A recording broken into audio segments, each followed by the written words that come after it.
By the time they realized what I was, it was already too late.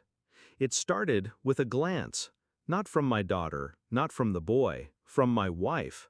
She looked across the garden, past the cake and string lights, past the teenage chaos and rented laughter, straight at me.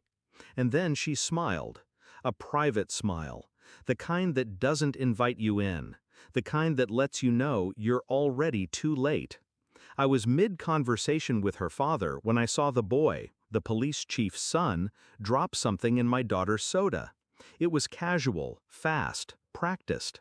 He laughed a little too loud afterward, and my daughter smiled without understanding. My wife didn't react. She saw it, turned to her friend, and said, clear enough for me to hear, she'll learn to keep quiet like I did at her age. She clinked her glass. They laughed. I didn't. I walked through the crowd like it wasn't mine, took the glass from my daughter's hand before it reached her mouth, held her up as her knees buckled, called the ambulance, canceled the party, drove behind the flashing lights in silence while my wife texted someone I didn't know. Her reflection in the windshield was calm, mine was not. The doctor said it fast enough to cut skin, benzodiazepine. My daughter's pupils couldn't focus. Her mouth kept twitching like it wanted to form words but didn't remember how. I sat beside her all night, watching the machines, ignoring my wife. She kept asking if I blamed her. She said the boy probably didn't mean anything, said girls her age exaggerate, said I was overreacting. She never said, I'm sorry, not once. By morning, I'd made 3 calls, one to my lawyer, one to my private investigator, one to a judge who owed me a favor. I wasn't thinking about revenge, not yet. I was thinking about how easily my wife had watched. Not just watched, but condoned it. How long ago had she gone quiet, and how much silence had I mistaken for peace? I moved out that week, told her it was temporary, for space, for clarity. She believed me. She always believed me when I lied calmly. She didn't know I'd had cameras installed in the house 2 months ago. Didn't know I had access to her texts. Didn't know her friend, the one she whispered to, was now feeding me everything. The more I dug, the colder I got. There was no single betrayal. There were hundreds. Texts to men I didn't recognize, photos that weren't meant for me, deleted videos in cloud folders titled twos and thurs. It wasn't about love. It was about leverage. She had been playing me for years. The house was in her name, the accounts were joint. She thought motherhood made her invisible, but it made her patient, and predators are always patient. I stayed quiet. I visited my daughter daily, filed for emergency custody, smiled at my wife like I still believed her. She laughed one night and said, "You're calmer than I thought you'd be." I said, "You're easier to read than I thought you'd be." Then I kissed her forehead and left.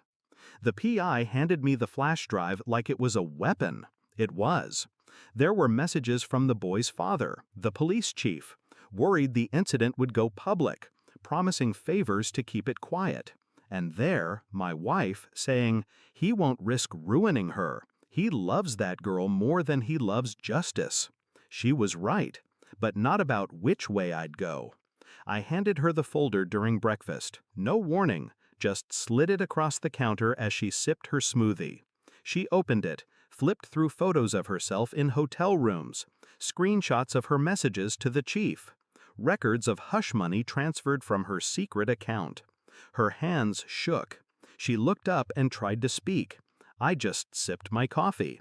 Then I said, "You lost her the moment you laughed." I didn't yell, didn't threaten, didn't beg for understanding. I handed her the signed divorce papers, custody agreement, asset division, restraining order against the chief's son. All done, all ready, all waiting for her signature. "You won't get away with this," she whispered. I leaned in. "You got away with it for years. I'm just closing the door behind you." She refused to sign. So I filed it anyway, had the chief disbarred, released the footage anonymously to the press, had full custody by Friday. By Sunday, she was gone. I don't visit the graveyard of who we used to be. No photos, no memories, no apologies. My daughter doesn't remember that night, only that her father was there when no one else was.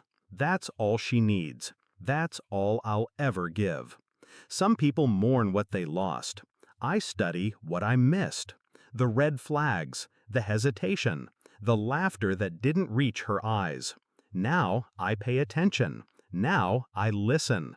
Because silence isn't safety, it's strategy. And monsters don't growl, they smile. And they toast. And they whisper. She'll learn to keep quiet like I did. No, she won't. Not mine. Never again.